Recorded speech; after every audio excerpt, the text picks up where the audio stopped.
The human had learned long ago that silence kept him alive. On the outer edge of the Caro's trade ring, silence was the only shield a slave had. The station floated like a broken crown around a dying star, its metal halls filled with shouting merchants, armed guards, and the soft hum of energy fields that kept prisoners in line. Humans were rare here, and that rarity made them valuable, but not respected. He had once had a name. He still remembered it quietly, like a secret he kept folded inside his chest. On the station, names were useless. He was known only by a number burned into a metal collar around his neck. The collar tracked his movement, punished disobedience, and reminded him every second that he belonged to someone else. He worked in maintenance bays, repairing tools meant for hands larger than his own. The aliens who owned the station believed humans were weak because they were small and soft. They never noticed how quickly he learned. They never noticed how he fixed machines using less power, fewer parts, and small changes no one else thought to try. He survived because he watched. He watched how guards walked their routes. He watched how merchants argued over prices. He watched how the station's systems aged and failed in quiet ways. And when no one was looking, he watched the tiny things he loved about Earth slip further into memory. Sometimes, when the station lights dimmed to simulate night, he would close his eyes and imagine rain. Real rain, falling freely without permission. He imagined soil under his feet instead of cold metal. He imagined music that was not broadcast noise but something made by human hands and human breath. Those thoughts kept him human. On the day everything changed, the station was louder than usual. A major auction was coming. Slaves captured from border worlds were being prepared for sale, sorted by strength, skill, and obedience. The human was dragged from his work bay and lined up with others. Some were broken, their eyes empty. Some were angry, trembling with rage they could not release. He stood still. Standing still made guards bored. Bored guards made mistakes. As they waited, a shift moved through the station. Conversations quieted. Even the guards straightened. Something or someone important had arrived. The human did not look up at first. Looking up often brought pain, but curiosity was stronger than fear, and he lifted his eyes just enough to see her. She was taller than most beings on the station, her posture calm and controlled. Her species had elegant features, smooth skin marked with faint glowing patterns that shifted with emotion. Her clothing was dark and refined, not armor, but it carried authority more powerful than weapons. She was a widow. Everyone knew it. Whispers followed her like shadows. Her mate had died in a border war years ago, ambushed while defending a trade fleet. Since then, she had taken control of his holdings and expanded them. She was feared not for cruelty but for intelligence. Deals made with her were honored. Deals broken by others ended badly. She did not rush. She walked slowly through the auction hall, her gaze sharp, missing nothing. Slaves were displayed like tools, rotated, tested, ordered to move. Buyers spoke loudly about strength and profit. The widow did not speak. Her eyes moved over bodies without interest until they stopped. The human felt it before he understood it. That strange sense of being seen, not measured. He kept his head lowered, but her attention pressed on him like weight. She stepped closer. The guard nearest to him stiffened, suddenly nervous. "This one is low value," the guard said quickly, eager to explain. "Human, fragile, useful for small tasks only." The widow said nothing. She circled the human slowly. He could see her feet now, elegant and steady. She stopped in front of him. "Look at me," she said. Her voice was calm, controlled, and carried authority without effort. The guard raised a shock rod, but the human lifted his head before it could be used. His eyes met hers. For a moment the auction hall seemed to fade. She did not see weakness. She saw exhaustion held back by discipline. She saw intelligence hidden behind silence. She noticed the way his hands were scarred not from punishment, but from repair work. She noticed the small object tucked inside his sleeve, a piece of worn metal shaped like a leaf, An Earth thing, her markings pulsed softly. "What is your function?" she asked. The guard answered quickly. "Maintenance, repairs, he adapts well, but—" She raised a hand and the guard fell silent. She looked back at the human. "You repair what others discard," she said, not as a question. He hesitated. Speaking without permission could hurt, but something in her gaze told him silence was not expected now. "Yes," he said quietly. The word felt strange in his mouth. It had been a long time since he was allowed to answer honestly. She nodded once, as if confirming something she already knew. The auction master stepped forward, sensing profit. "Esteemed widow, this human can be included in a labor package. The price is—" "I will take him," she said. The hall froze. The auction master blinked. "As part of a group, or—" "I will take him," she repeated, her voice unchanged.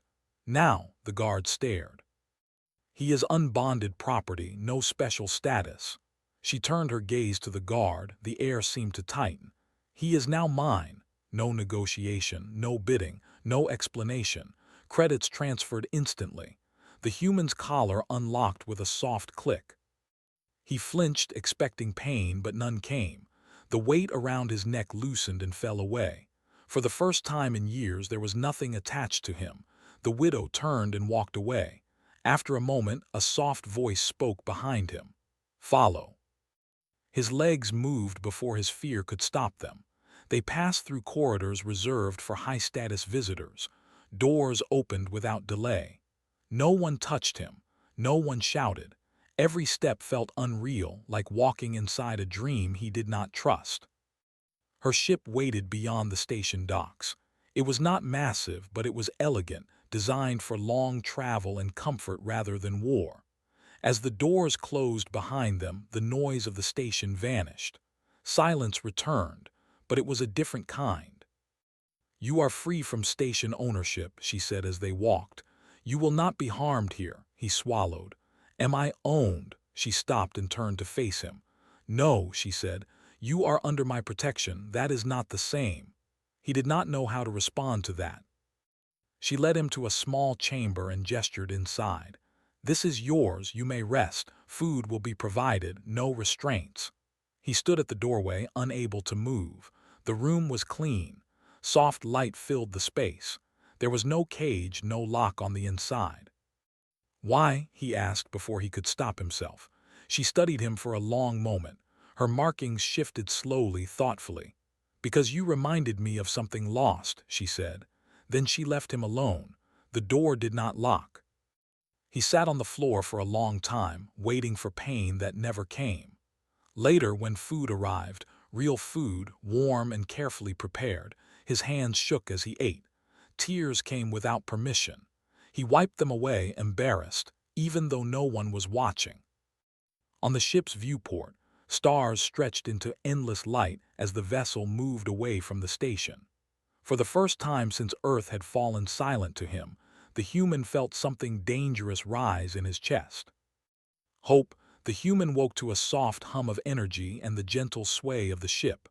Sunlight, or what passed for sunlight here, shone faintly through the viewports, casting patterns that reminded him of mornings back on Earth. He felt the room differently now.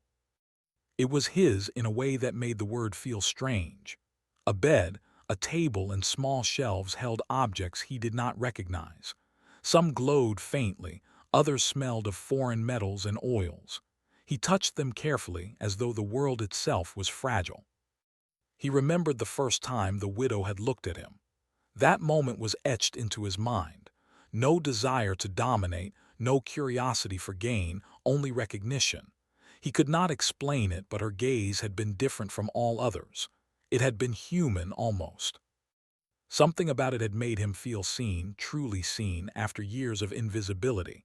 He explored the room quietly. One item caught his attention, a small box filled with smooth, round stones.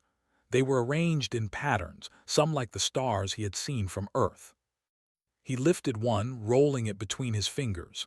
He had never thought that a stone could feel like a memory. A soft knock on the door startled him. He froze. "Enter," he said without thinking. The widow stepped inside, her presence calm and deliberate. She did not wear her usual commanding posture here. The small chamber seemed to change around her, and he realized he could breathe without fear. "You are awake," she said, noting the way he handled the stones. "I see you notice the small things." He looked at her, unsure if he should answer. She waited patiently. I like small things," he said finally. "They feel like home." Her markings pulsed faintly as she nodded. "Then you understand me better than you think. I collect these small things too, earthly things." He blinked. "Earthly? Yes," she said. "I have seen many worlds, many cultures. None touch me as yours does. Music, stories, simple meals, sunlight on bare skin. These matter in ways my kind rarely understands." She walked closer and set her hand on a smooth shelf, lifting a small container. Inside were thin leaves pressed carefully. "I wanted to understand why your people treasure such fragile things. Perhaps you can teach me." The human felt warmth rise in his chest. For the first time, he could speak freely about Earth without being punished, without being laughed at. We remember things. We keep small pieces of the past, even when it hurts. It's how we survive." She considered this, tilting her head. "Survival through memory. Interesting. Most species survive through strength, power, or cunning.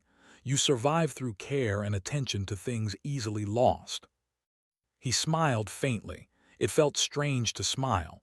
No one had smiled with him before. "That's all we can do sometimes." Over the next few cycles, the human learned more about the widow than he expected. She was not cruel, not distant. She was curious and disciplined, and she listened in a way that made him feel that even his smallest observations mattered. He explained why humans sang, why they kept journals, why they collected simple items like stones, feathers, and pressed leaves. She absorbed everything, arranging her collection aboard the ship according to his guidance. He realized something strange. The ship now smelled faintly of Earth. The hum of its engines mixed with the soft smell of baked goods he had described, a scent from home he thought he would never smell again. She had replicated it. She had remembered. During this time, he also began to understand his own strength. Not the physical strength that others valued, but the quiet adaptability that kept humans alive in even the harshest environments.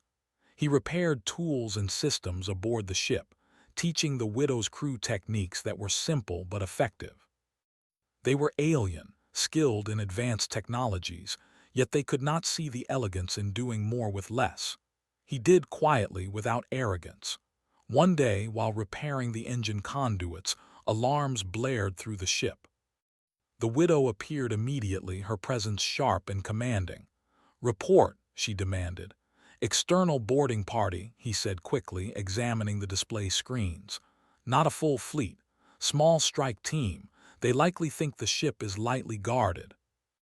Her markings shifted rapidly, a sign of agitation. "They know I hold valuable cargo," she said. "Your presence is unusual. They may target you to provoke me." He met her eyes. "Then let me help," he said. "I can reroute the energy conduits, disable entry points." "You won't need to fight them alone." She studied him. No one had ever suggested this before, at least not with such quiet confidence. "Very well," she said, "but do not fail." They worked together, side by side, preparing traps, rerouting power, and manipulating the ship systems in ways only someone familiar with both human intuition and alien technology could manage. When the boarding party struck, they were met with unexpected resistance. Doors closed silently, energy fields shifted, and alien intruders found themselves trapped in corridors designed to confuse them. The human guided the widow and her crew, predicting enemy movements and countering attacks. He was no warrior in the traditional sense, yet his actions were decisive. Every small choice mattered, every observation made a difference. After the fight, the widow regarded him differently. She had known humans were clever, but she had not expected such calm, practical intelligence under pressure.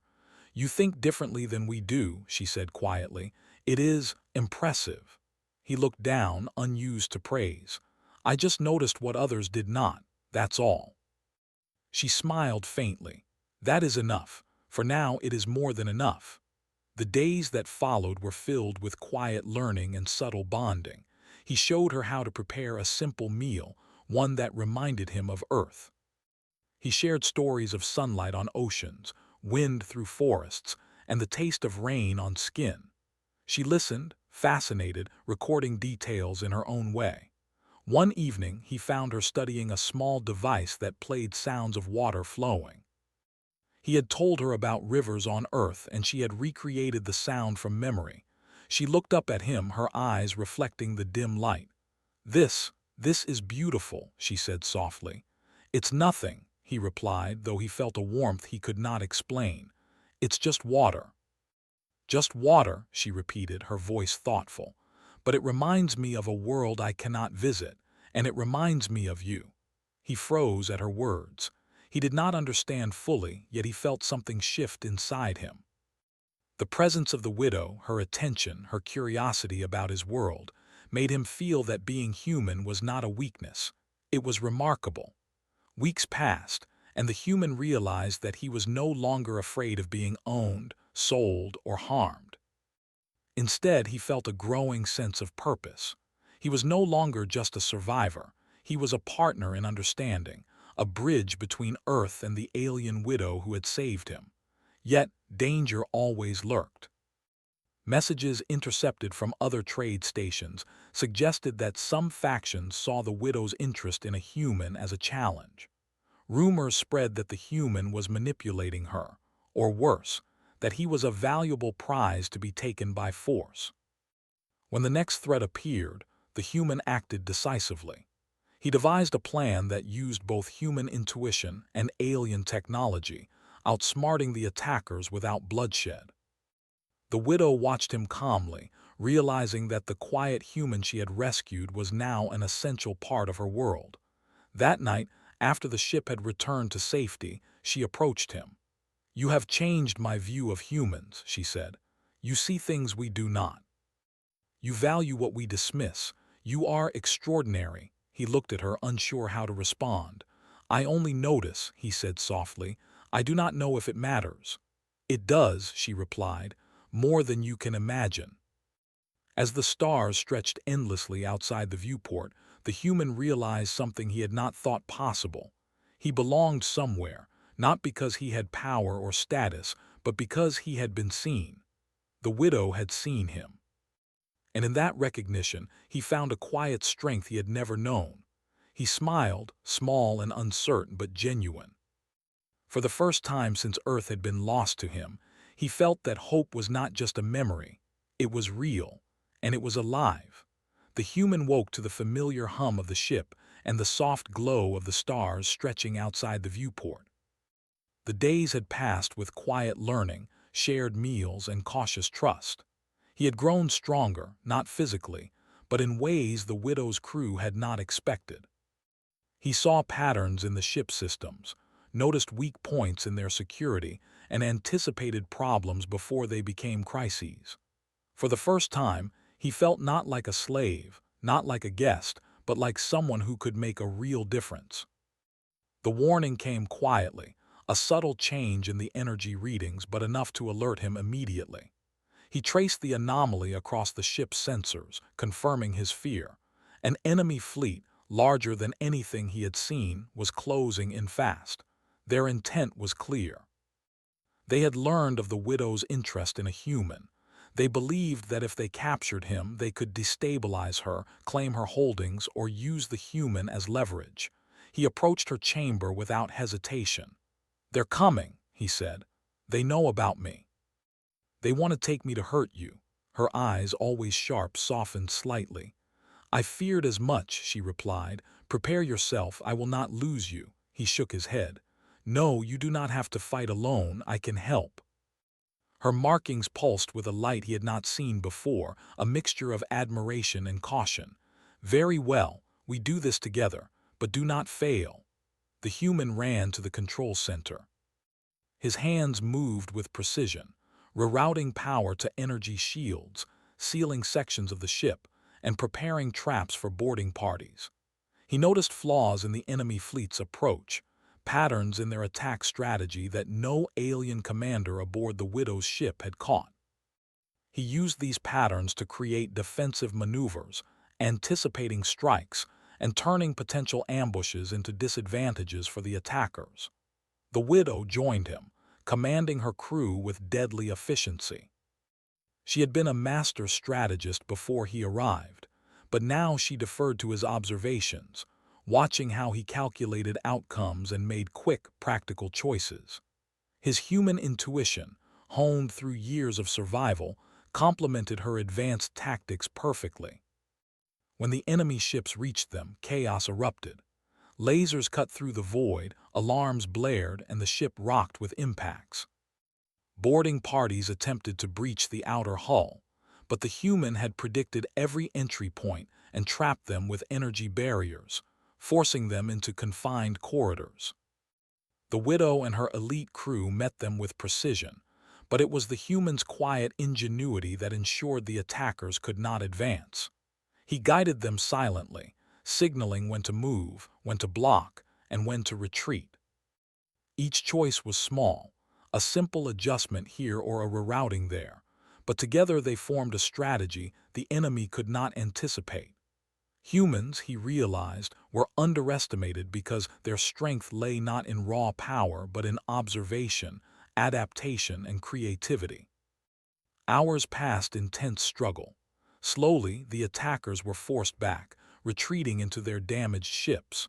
The Widow's vessel remained intact, her authority undiminished. She looked at the human with awe and something deeper, a recognition that went beyond admiration. He had not only protected her ship, he had preserved her trust in herself and in the value of life beyond power and domination. After the battle, silence returned to the ship. The hum of engines and the soft glow of stars replaced alarms and chaos. The Widow approached the human in the control center. Her markings pulsed gently, reflecting the weight of her gratitude and respect. "You have done more than I expected," she said softly. "You see the world differently. You make decisions I would not have considered." He looked at her, uncertain how to respond. "I only did what I could," he said. "I could not let them take you or me, not like that." "You are extraordinary," she said. "Not for strength, not for skill, but for seeing what others miss, for valuing what others disregard. That is a power even my kind rarely understands." He swallowed. For the first time, he felt that his human perspective, his love for small things, and his quiet strength were recognized not as weakness but as unique value. He realized that he had grown from a slave who survived by silence into someone whose actions shaped the fate of a ship, a crew, and the woman who had saved him. In the days that followed, they worked together to secure her holdings, using earthly concepts of cooperation, fairness, and strategy alongside alien technology and discipline. Rumors spread among other species that the human was not simply a rescued slave, but a partner in her decisions. They began to question their assumptions about humans, realizing that their adaptability and insight were not weaknesses but strengths in ways they could not easily replicate. During this time, their bond deepened. The Widow learned to appreciate the human's perspective not just for strategy but for life itself. He taught her about simple joys, the taste of earth fruit, the sound of rain, the beauty of sunrise. She began to replicate these on the ship, creating a space filled with earthly items, plants, small objects, and recorded sounds that brought comfort. One evening, as the stars stretched endlessly beyond the viewport, the human stood beside the Widow. "I never thought I would see Earth again," he said quietly. "I never thought I would care about anything so small and fragile." She looked at him, her eyes reflecting the dim glow of the cabin. "And yet, these small things connect us. They remind us why life is worth protecting, why we fight, why we survive. You have shown me that." He realized then that humanity had not only survived but had influenced someone whose life had been shaped by power, fear, and loss. He had reminded her that care, memory, and attention to small things were not trivial. They were life-affirming. Weeks passed, and the human continued to contribute to the ship, its crew, and the widow's expanding holdings. He became known not as a slave or a guest, but as a partner. His decisions were respected. His perspective was valued. And in every quiet conversation, in every shared meal, and in every careful repair, he demonstrated the quiet, enduring strength of humanity. When a final threat arose, a coalition of factions seeking to challenge the widow's authority, he once again played a decisive role.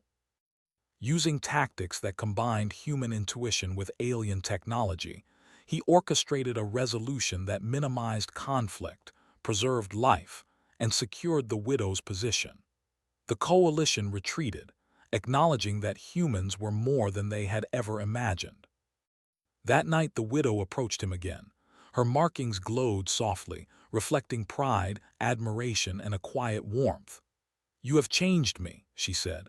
"You have reminded me that strength is not only in power but in perception, care, and courage. You have reminded me that humans are extraordinary." The human looked out at the stars, feeling the weight of her words. For the first time since his capture, he felt whole. Not because he had regained freedom alone, but because he had proven that human qualities, resilience, observation, care, and ingenuity, could shape outcomes far beyond expectation. He turned to her. "I never thought I could matter this much," he said. "But being seen, being trusted, it changes everything." She reached for his hand, a simple gesture that conveyed more than words could.